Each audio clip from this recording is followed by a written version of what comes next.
All right. It's a pleasure to have the Ethical Skeptic with us today. Thank you for joining us.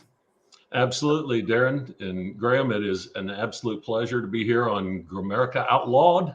Yeah, you bet. It's the one that we had to start. And, during the beginning of COVID, we repurposed an old feed because, we didn't want to ruin our almost 10 years of great work over there in Grimerica. And now we've also been censored everywhere else. So, yeah, we had to kind of create this one and go direct to consumers' ears without worrying about these platforms and stuff. So, yeah. Ironically enough, YouTube torched the channel today anyway. Today. Oh, wow. Yeah, wow. Today. We tried to dance around with it, tried to make use of it because we had 12,000 subscribers for 6 years, never went anywhere. And we are trying to make it work. And then they just shut us down. So, yeah. Well, I empathize. I'm banned on YouTube, LinkedIn, Facebook, and Apple as of yesterday, all 4 of those, but not on X, Twitter. So is that as of yesterday? Was that new on all of them as of yesterday? Most of the first 3. Apple was new as of yesterday. I had not realized that my links were being blocked by Apple. Yep. So can you I gotta say, I was before I got kicked off Twitter, which has been well over a year now. Did you ever get kicked off of Twitter and reinstated, or? No, never. I got a warning back in 2015, just when I responded to someone who got a little miffed at my response. It was one of the classic, 1972 skeptics that populate the magazines. They were incensed that a commenter would reply to them. So I got a warning back then and locked out for 24 hours, but I have never been suspended since that time. It's 2014, 15 or something like that. Yeah, you were definitely one of the sane voices that I can't even remember how I ended up following you, but I think it was right at the beginning of COVID, because at the beginning of COVID, it was kind of hard to find reliable information. There was a period of time. I mean, it's easy to look back in hindsight and be like, it's just a flu, no big deal. But for a month or two there was a period of time where we really didn't know what was going on. We were being fed this nonstop stream of you're gonna die, you're gonna die, you're gonna die. The stats don't seem to show it. You don't feel it. We didn't feel like that, but we're not smart enough to really or dissect. We're not smart in that direction, at least, to have the data dissected and look at some charts. And it was just kind of a real reassurance to see that people who did have that were like, well, slow down, guys. Everyone seems to be freaking out for no reason. Yeah, and we were torn. We were put in a bad spot there when China was releasing the initial death stats. I did the projections, and they were basically saying that we had a 4% case fatality rate. That was the information coming out of China as late as February 20th, 2020. That was causing the majority of the panic at that time. I was the first individual or analyst who caught that they were using modified case numbers, and that once you actually use the first 3 studies that were in the Santa Barbara study and 2 other studies, once you use those CFR studies, our actual CFR rate in the US was 0.26%, which is still a rather virulent pathogen, but not near the 3 and 4% death rate that China was advertising. So I wanted people to not panic, because the panic is what caused the majority of the mortality during the entire COVID pandemic. That being said, COVID, the SARS-CoV-2 virus, is absolutely an exception and a dangerous and deadly virus. So we were caught between those two, that rock and a hard place, that we couldn't object or we'd be accused of denying COVID. It was just such a continuous stream of irrationality. I think I'm back. Can you guys hear me okay? Yeah, you're super hot, though. Is it still hot right now, too, or it might adjust itself? It's adjusting now. That sounds a lot better, Yeah. Sorry about that. I had to reboot everything, So what was it? Okay, actually, before we get into that, I mean, because that's going to be a whole sort of rabbit hole that's going to lead into the vaccines and the excess deaths. So maybe it's better to start out with what was it? What was COVID sort of because COVID is sort of when I followed your work, started following your work, and I've come to discover you're into this the pyramids and all. We're going to have you on our other show because you're into a bunch of other crazy mysteries, and I'm eager to bounce some of my theories about the pyramids and stuff like that off you over there. But was COVID sort of the conspiracy one coming out for you, or have you been like, I guess the real question is, where do you sit on the conspiracy scale? When did you first fall into it? What other sort of big things other than COVID have you found yourself on the other side of? Well, initially, I was on the narrative side. Let's call it the conspiracy side and the narrative side, which is probably unfair, but that's what we've got. That's the spectrum we're on, I guess. I was on the narrative side. In fact, I was hired to do strategy for one of the major players prior to the declaration of the state of emergency by President Trump I think on March 9th, 2020. I was hired by one of the companies that built up the case for that and did a lot of work behind the scenes for that company. So I was heavily on the narrative side, certainly for masking, certainly for sequestration in place, during surges, not lockdowns. And my only beef was when we began to publish statistics that would cause panic and begin to coerce people into doing things they probably shouldn't do, or set policies that were unwise. That's when I stepped up and said, no, this is wrong. We should not be doing this. You cannot take the lethality or the danger entailed with this virus and then start doing stupid things socially. So that's where I began to step from the narrative side and on toward more the conspiracy side. But the big trigger was when I saw that the true CFR, case fatality rate in the US, was 0.26%. Of course, I was vilified for that. Everybody was like, no, it's 3%, it's 4%. A lot of people are going to die. And then the CDC came out 2 months later and corroborated the 0.26%. That corroboration got me a lot of attention. People said, hey, this guy was right all along. Did you have your ethical skeptic sort of logo and theme at that point, or did that start later up? And then maybe I think it's worth probably talking about that quickly, because we came up through like UFOs and other ancient mysteries and stuff like that for the last 10 years in Grimerica. And there was sort of a battle going on in the early 2010s, let's say, with the big S skeptics, the debunkers. They were all after the paranormal. They were after UFOs. They were kind of like just ridiculing anybody that had any strange experience and throwing it into a bucket. So sometimes when people hear skeptic, they think of that. And I think they've sort of lost that battle over the last decade or so. But I like the way you describe like the ethical skeptic. Maybe it's worth just talking about that for 5 minutes before we move into the deeper context. Stuff. It's not a personal claim to moral superiority. The ethical skeptic is like the creative architect or the American practical navigator. It is not a claim to personal ethical or moral superiority. But like you, I was just frustrated with the garden variety 1972 classic Carl Sagan, Michael Shermer skeptic. They did not represent science. They did not represent the scientific method. They don't represent true skepticism. And so back in 2010, after running into them repeatedly on issues where I had detailed knowledge and they were misrepresenting those issues, I began to get the notion that these fakers, if you will, were the problem. They were misrepresenting the scientific method and skepticism. So that's why I created the Ethical Skeptic website. But again, not a personal claim. It's just like the creative architect or the American practical navigator. I'm a sailor and a navigator, and that's called Bowditch in the Navy. And I was in the Navy as an officer of the deck. That is a handbook that is very familiar to all navigators and officers of the deck in the Navy. So one that I have on my shelf right now. What kind of things were you going up against them on back then?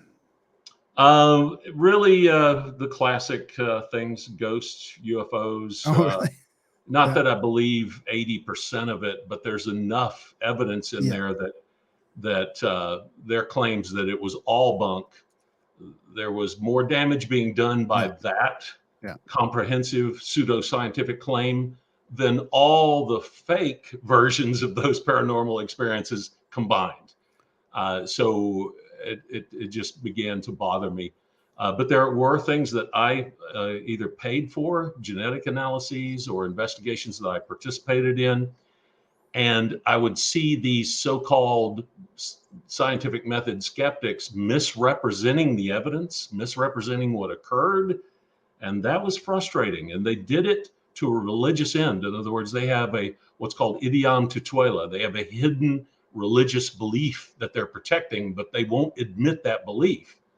For me, I don't care what the answer is. It could be classic theism. It could be atheism. I really don't care. I just want the truth to be known, and I want it to be pursued through deductive evidence, not inductive dismissals and debunking, which are very weak forms of scientific analysis and inference. That's exactly what we found too, or what I found. That's what was pissing me off. I was like, well, you can't just throw it all in this bucket and just ignore it and think it doesn't happen. Like there's a mystery to it. At least acknowledge the mystery even, but they weren't even doing that. And then when Correct. it came time for skeptics to really step forward, like during COVID, I was thinking, I think a couple times we were talking about like, where are all these skeptics that really should be dissecting the real science behind this? And of course, they were nowhere to be found. They were absolutely lost. In fact, their reputation as a group has just been sullied during the COVID pandemic timeframe. None of them, they showed that they didn't bear the skills to actually research this subject, to apply skepticism and the scientific method. When push came to shove and something outside of their wheelhouse happened, they failed miserably. The ones who wrote the books failed miserably. They had no skills in applying skepticism. Now, on the other hand, I've done a sizable amount of strategy for corporations, strategy for nations on very, very difficult projects that had the risk of either harming or pissing off a lot of people if I got it wrong. And so I was used to having to pursue answers, prosecute a critical path, as I call it, inside a very difficult arena of resolution. So I was used to this. And when I stepped out, I expected these skeptics to be right alongside me, maybe with a different opinion, certainly, but at least be there applying these skills. And what I found was that from Michael Shermer to Stephen Novella to all of them, down to the very last one, it was absolute zero acumen, zero capability to apply the methodology about which they spoke over the last 5 decades. Yeah, that's a great way to summarize it. So you were a Navy guy, and then fast forward to COVID. Did that COVID realization? I mean, where does that put you at on terms with say the state? Has that caused you to kind of go back and look? I mean, obviously the big one is 9/11. Like that's another one that I think the skeptics kind of fail us on. Where did you kind of sit on that initially? And has this COVID thing and all this sort of caused you to sort of wonder about bigger picture stuff? Like, the stuff that even seemed weird to me when I started the podcast that I've had to come around to. Like, it starts to seem like they just want to kill us, doesn't it? Well, with regard to 9/11 and fake moon landings and things like that, I'm more in the narrative camp. I not that I was involved in it. I was in naval intelligence for a number of years. I was at the Office of Naval Intelligence, both at the Pentagon and in Suitland, Maryland, while I was in the Navy, and was involved. I held a NSA SCI black top secret clearance and held 4 compartments. So it was above and beyond what the typical person, even with a black top secret clearance, is going to hold. But that being said, you really don't, in all that, you really don't get exposed to anything. I was exposed to some things, but obviously I can't speak about those, and I keep that line sacrosanct about what I can and cannot talk about. And I always say that, and I said that on the last podcast I was on. The NSA does listen to these. Ladies and gents at the NSA, there is going to be no whistleblowing, no revelations here that has anything to do with national security or black programs or intelligence. That's just something I'm not interested in delving into. However, there are significant mysteries that I've conducted research inside of or acted as an advisor on how to approach the scientific questions around those mysteries.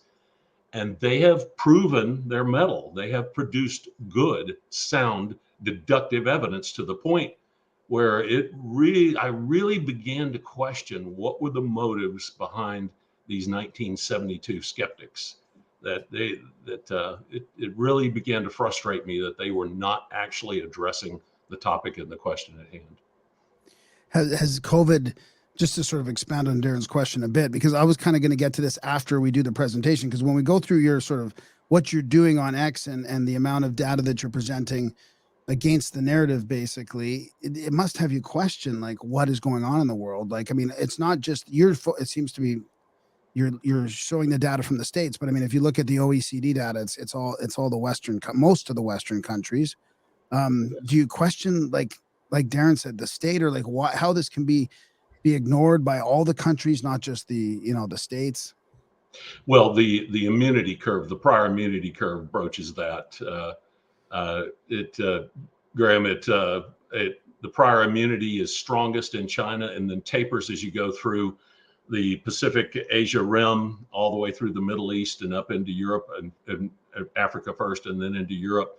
The classic prior immunity taper curve is exactly the same geographic pathway that all 4 human coronaviruses take and most of our influenza viruses take. So it was when I pulled up the death rate by nation, if you will, and mapped it out by conducting or developing a heat map on the CFR rate by nation, it exactly matched the progression of an HCOV across the globe. And what that suggested to me was that there was a proto or an earlier version of COVID that came out and imparted prior immunity to Asian and Pacific states in particular. And they had success against COVID because of that immunity, not because of lockdowns. So that was a second thing that I was resisting and protesting against with my advocacy as the ethical skeptic. I was like, they did not achieve success through lockdowns. Do not push lockdowns. Lockdowns harm, they kill. And in fact, lockdowns have killed to date almost 180,000 American citizens. I mean, that's substantial. That's far more than the Vietnam War and Korea combined. That's just from the lockdowns themselves. They were an enormous mistake. But they were pushed by this false message that lockdowns were effective in the Asia Pacific region. They weren't effective.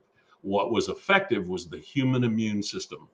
And that's a third objection that I had when we suddenly came out and said, oh, natural immunity is no longer an issue, is no longer a valid way to look scientifically at our resistance or ability to handle a pandemic. That was another pseudoscientific step that I railed against as inside the ethical skeptic. One of the things that we railed against early on, so this would have been the fall 2021, was when the Pfizer documents, when all 4 manufacturers came out with their documents, and the government was starting to push, this narrative of vaccines. Just looking at the Pfizer documents alone and seeing that their adverse events were actually, even in those early docs, were showing quite a substantial amount of adverse events, and then having the media and your governments lie to you about that right off the bat. I mean, that was one of the things, at least, I mean, we were very skeptical to begin with, but that was definitely what we needed to, as far as like just raw data, to show that that this is not what it seems to be, and that it could be very dangerous. Yeah, I think the initial argument was what was the rate of hospitalization and death comparatively between the unvaxxed and the vaxxed cohort. And there were solid arguments on both sides of that equation. There are still solid arguments that say that the therapeutic effect of the vaccination against Delta in particular was strong. And I value that. But there were significant hints that the vaccine was ineffective. But inside my charts, I maintained what I called trash charts. They're basically just little deviation from trend charts that I use, and they quantify the change in the rate of death for every one of the major ICD codes that are published by the CDC and the NCHS.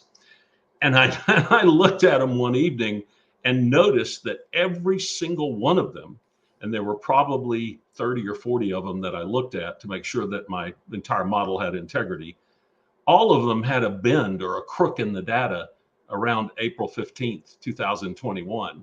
My first thought was, oh crud, I've got a flaw in my formulas somewhere. So I went back through and audited the feed to those, what I called the trash charts at the time, and there wasn't a flaw in the formula.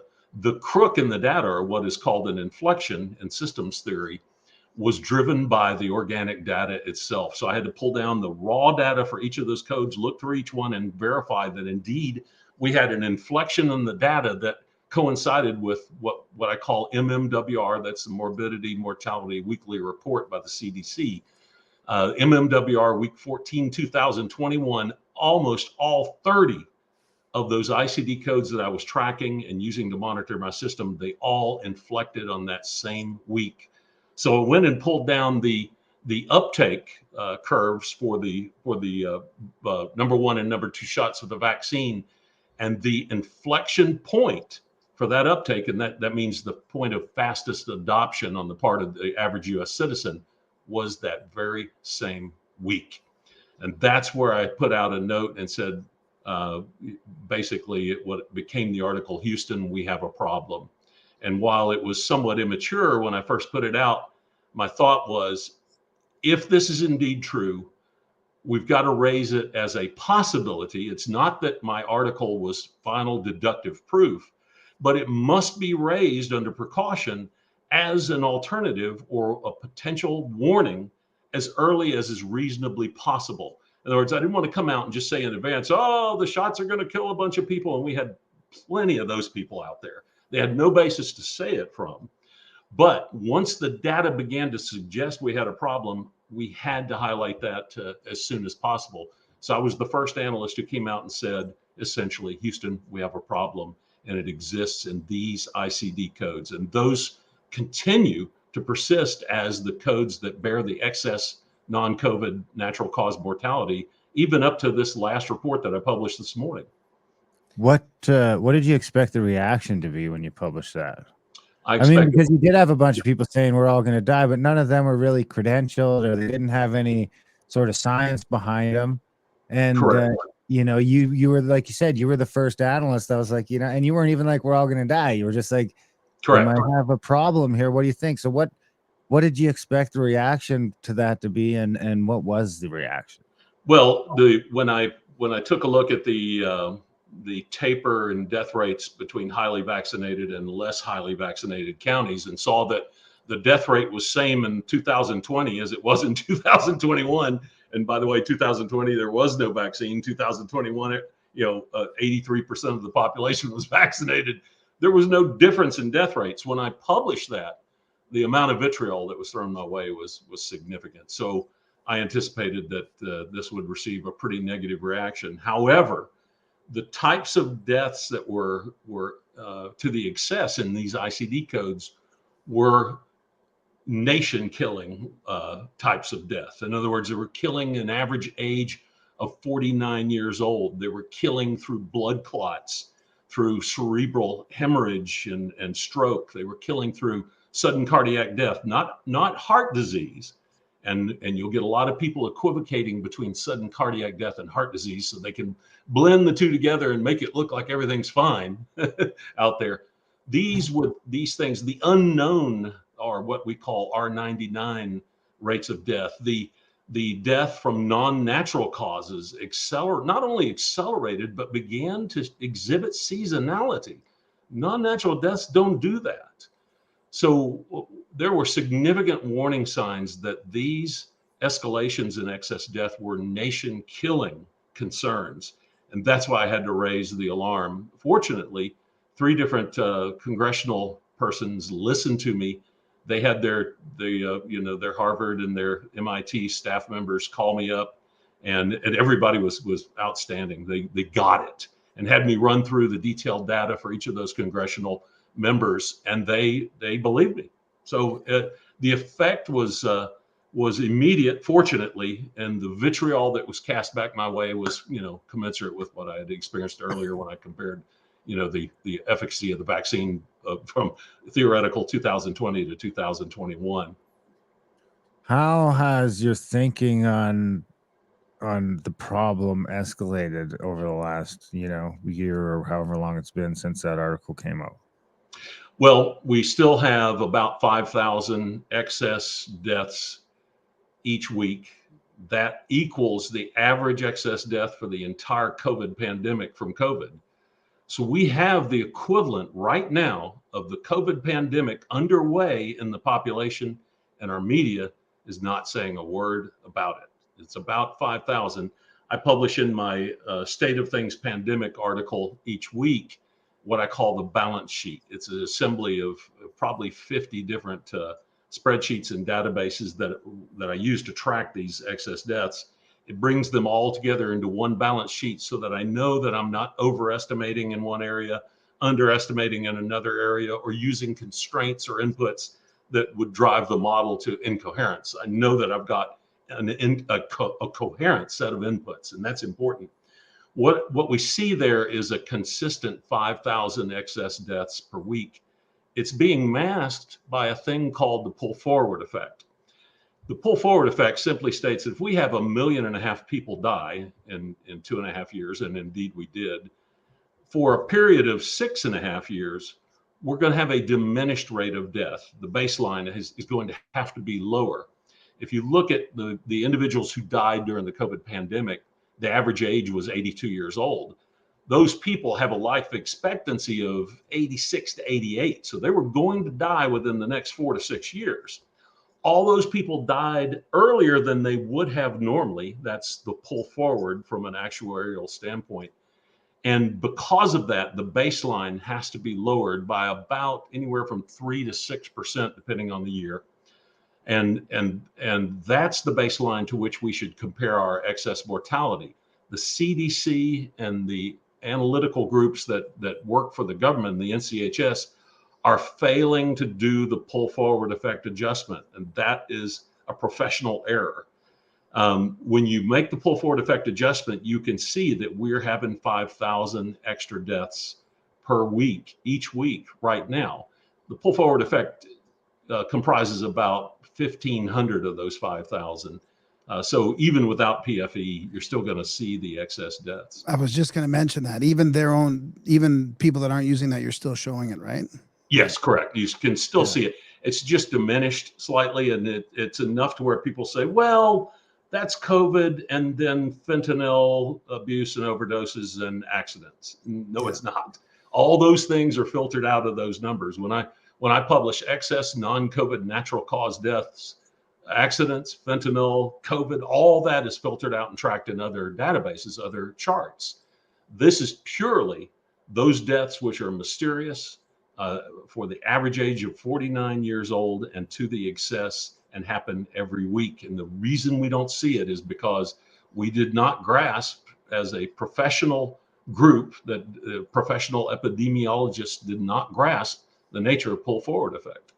How do you account for because I mean, it was admitted early on in Canada and the States, the head of the Health Canada said that we're going to count deaths not from COVID, but with COVID. Like it wasn't just people mistaking it on the death certificates. Like they were purposely saying that, hey, we're going to be careful on this and we're going to count them with and not from. So how do you disentangle the bad data on all the death certs, even when it comes to COVID? So separating those out now. If you try and just take the concept of with and from and separate out those two types of COVID death, that's what I call inductive inference. Sometimes you have to do that, and you hope to get some kind of corroboration that backs up your inductive inference.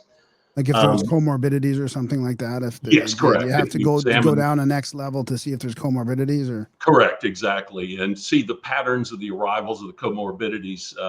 You hope to begin to get a sense of how they covaried, if you will, with COVID deaths.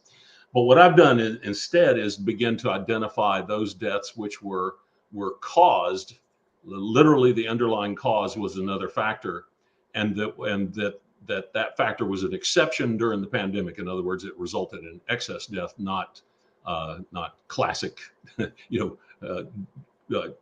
that would have occurred anyway. And that used a deductive approach. In other words, when we pull out iatrogenic deaths, when we pull out fentanyl overdoses, when we pull out the excess accidents, when we pull out to the degree that we've had from time to time, excess suicides, when we pull out those excess deaths that are not COVID and use the deductive approach, we end up with a net answer. And I do have it on the State of Things pandemic. I believe it ends up being about, if I remember correctly, 24% of the excess death is actually from the SARS-CoV-2 virus itself. So it's a dangerous virus. That equates to about 6.6 times more deadly than the average flu. So it's a big deal. The initial designation of this virus as a virus of concern. I was going to say variant of concern, but a virus of concern.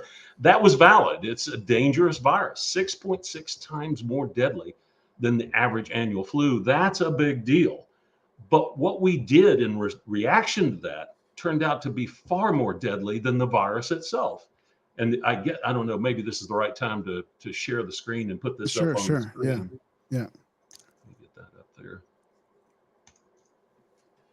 Has there been any indication of escalation? We were talking to Dr. William Mackus a couple weeks ago, and he was mentioning some concerns that it actually seems there's some indicators that it seems to be speeding up from the 5,000 a week.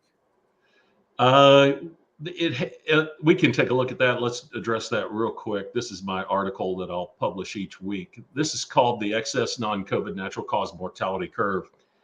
The orange here, and what I found, apologies, people's various screens, browsers, and the settings they have and the devices that they look at these things on, it's clear as a bell to me, but a lot of people write me and say, I can't even see the dark orange curve. I'm like, but hopefully you can see it. The dark orange curve is the old baseline here on the left side, 2018 and 19.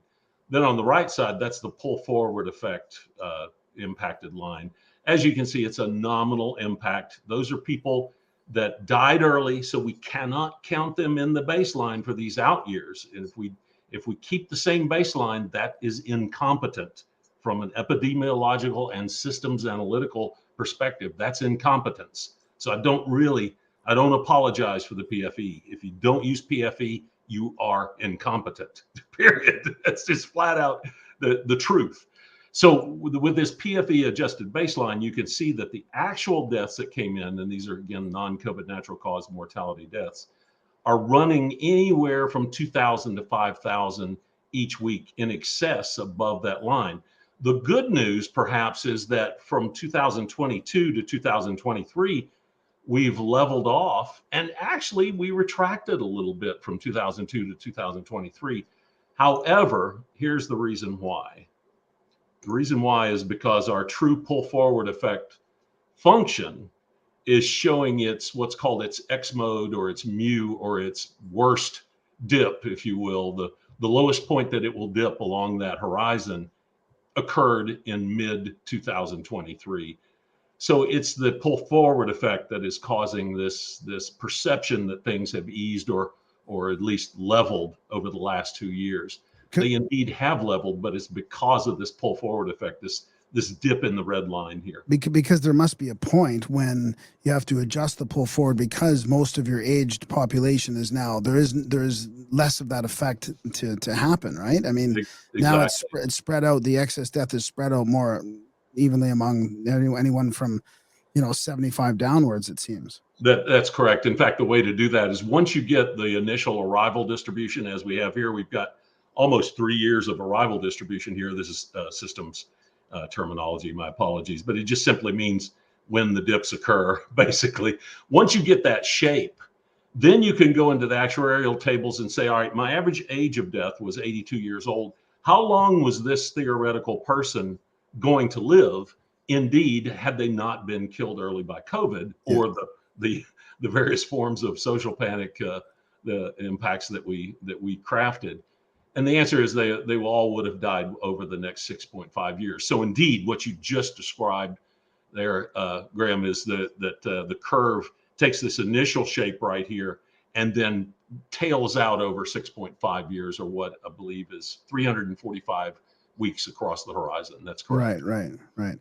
So you mentioned the cure being worse than the cause too. I mean, that also, I think it would include early treatment protocols and then the problems with, what happened in hospitals with the ventilators and remdesivir. I mean, I guess you probably don't get into those details, but it must have to be sort of taken into account from a big picture standpoint that not only did we, not only is the jab dangerous, but also it just doesn't seem like there's any other, proper sort of protocols from an official standpoint that are helping either.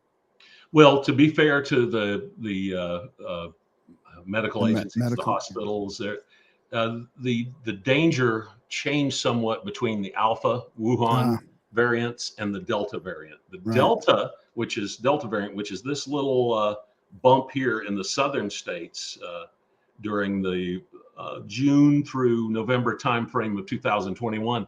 It killed by different etiologies than did the Alpha variant, certainly the Wuhan variant and the Alpha variant. They all killed by different modalities and etiologies. Wow. And I found that rather curious. Delta in particular went through the intestines and caused coagulopathy, or what more specifically would be thromboembolic effects and endothelial inflammation. In other words, people were dying because they couldn't get oxygen from their blood into their tissues. And that's what Delta did. Those people needed apixaban, if I'm getting the name of the generic right, or Eliquis. They needed fibrinolytics in order to survive, and they were denied those fibrinolytics because there was a vaccine, and that vaccine could not function under an EUA if the fibrinolytics were successful in alleviating death. So we were denied during that period of time the medicines necessary to survive until you get in the hospital. Once you are admitted to the hospital, then of course all treatments are on the table. The first thing they would do is jab you with heparin and give you Eliquis. Well, in some places, I mean, and maybe in the States, all treatments were on the table, but in communist Canada, we were very much restricted to what the health authority of Canada was, or the colleges were telling you. So it was only like there was no options here except for remdesivir and ventilator. Like if you go to the hospital, that was it. I mean, well, if you were denied heparin or Eliquis, the chances were much higher during 2021 that you were going to die from COVID. Yeah. Even if your primary sepsis and pneumonia was treated, those are certainly dangerous conditions. But the killing pathway, the etiology, which produced the deaths during mid and late 2021, came through the intestines and came through the blood, and people were denied treatment for that. 373,000. So we just talked about, non-natural deaths, panic and disruption and overdoses and accidents. That's 171,000 people have died from that so far. But 373,000 people died 18 days after having COVID from blood clots. And the reason they had blood clots is because they weren't allowed to be treated for blood clots. Because if you were able to treat those blood clots, then that would cancel the vaccine emergency use authorization. So in other words, to have the vaccine, we had to let these 373,000 people die at home and in the emergency rooms and in the hospital because we refused to give them treatment for their secondary and primary death mortality conditions for COVID. The quip that I used was go home and sleep it off. There are no treatments. That's what the average patient was told. That was a criminal lie and killed hundreds of thousands of people. They died nominally with COVID. And this is how we determine the with COVID versus from COVID. When you identify this cadre or this cohort of deaths, you know that they died with COVID, not from COVID. So from a deductive standpoint, you can subtract that 373,000 people who were denied treatment from the pandemic death total. And that's how you begin to arrive at the final value that solely was, the SARS-CoV-2 virus. What were some of them vaccinated, the 300,000 though too? So how do you differentiate between whether that was clots from the vaccine or from COVID? Some were vaccinated. There were credible arguments that they were published by the CDC that I went through in detail. I pulled down the data that said that those who had received the first 2 doses of the vaccine in April, fared better against Delta during the Delta peak than did the unvaccinated. I still think there's a solid argument there. However, the effect diminished across 6 months down to basically zero. So the therapeutic effect was only temporary. The second problem was the study was extracted from 5 hospitals that, or a hospital network that had 5 hospitals, and they didn't track the detailed data as to who was vaccinated and who was not vaccinated. They only tracked who those individuals whom they validated they were indeed vaccinated. Everybody else was assumed as unvaccinated. Oh. And also, it was only 5 hospitals, and it was 5 hospitals who knew that they were going to be watched for the outcome, that the inference that they concluded about the efficacy of the vaccine. So their conflict of interest was extraordinarily high. So what I found was, when I took the arrival curve of the deaths that were in the databases produced by those 5 hospitals and matched it to what is called the MCOD death surplus, the COVID MCOD deaths, as opposed to underlying cause of death. In other words, these were individuals who they think they may have died of COVID. The shape of the arrival curve for MCOD COVID deaths matched exactly the shape of the unvaccinated arrival curve in the study.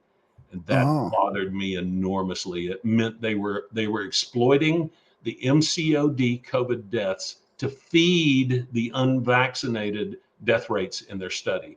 Yeah. So it's not final proof, but it raises sufficient question that the studies could not be trusted to be an actual proof that the vaccine was fully effective against the Delta variant in particular. And even at that time, the Delta variant, that still would have been killing primarily people over 80. Yes, that's correct. It did dip down into a little bit younger age groups. I think the average got down to, and I can't remember, I tracked the average age of death. We started out in the high 80s for the Alpha, the initial Wuhan, variant that came out. We drifted down to 82 years old by the winter of 2020. We drifted down into the 70s during that horrible summer of 2021, and then back up to 82 by the conclusion of Delta in February of 2022. But a curious thing happened from December to February 2022. The rates of Omicron skyrocketed far and above the case rates for Delta, Wuhan Alpha Delta. And in addition, the Wuhan Alpha Delta strain in its entirety went extinct. In other words, the 2 viruses, and you can see between the blue curve, or the blue trend here, and the orange trend here, Omicron basically wiped out Wuhan Alpha Delta.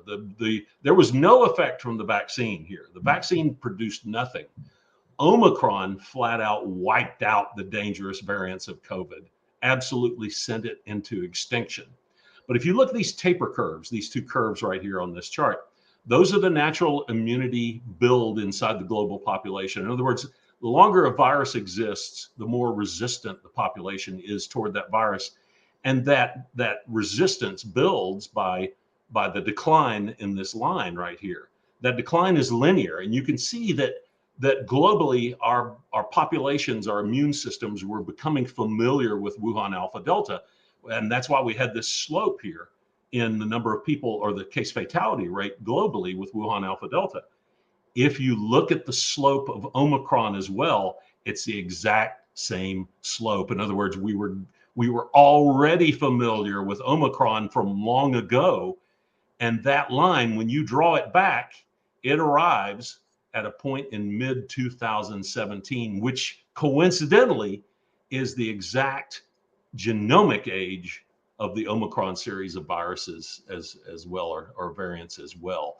This is no coincidence. When we look at these 2 things, basically this small o Omicron absorbed or swallowed the river, if you will, of the Wuhan Alpha Delta flood that was killing most people globally.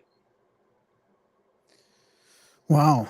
So when you mentioned that it got released early, is that what you're saying? Like, do you think it was early, like, or not got released, but however? It existed early, and let's see, I guess here it is right here. This is a thing that's done in systems engineering in some an undergraduate level, but mostly at the graduate level. It's called a spanning tree. And a spanning tree is used to measure aging distances, mean times between failure, those types of things. And what I did was I took down the principal base pairs that existed that were the comparatives between the, in GenBank, there's a name for it here, I've got it, next strain, there it is right there in COVID CG down in the sources. I pulled down the signature base pairs and then between each of the variants, and then I pulled down the chemical entropy of the bond that base pair represented. In other words, a high entropy bond will mutate very quickly, will mutate often, maybe once every 5 years. A low entropy bond may mutate once every 100 years. So when you take the number of mutations and then weight average it by the entropy, you get a genetic distance between each of the variants. So I measured the genetic distance between BA1, BA2, Delta, and Wuhan, and then pulled them into this spanning tree relative to the Delta variant. And what I get is that the only way you get a coherent aging and mutation series of mutations out of all these variants is if you have a most recent common ancestor, that's this MRCA right here, of mid 2017. And there's no ifs, ands, or buts about it. You have to have magic. If you don't have that MRCA in mid 2017, you have to assume magic was involved in this, that we produced 20 different variants of Omicron in February 2022 and deployed them across the whole globe all at once. And that's a magical solution. In fact, a super magical, it's a supernatural explanation, if you will. The only thing that really explains what we observed with this progression of prior immunity for Omicron, its ability to wipe out the Wuhan Alpha Delta series of variants in their entirety, make them go extinct, is if this most recent common ancestor, this proto-COVID, if you will, existed in July of 2017 and indeed imparted prior immunity to Asia Pacific against the Wuhan strain.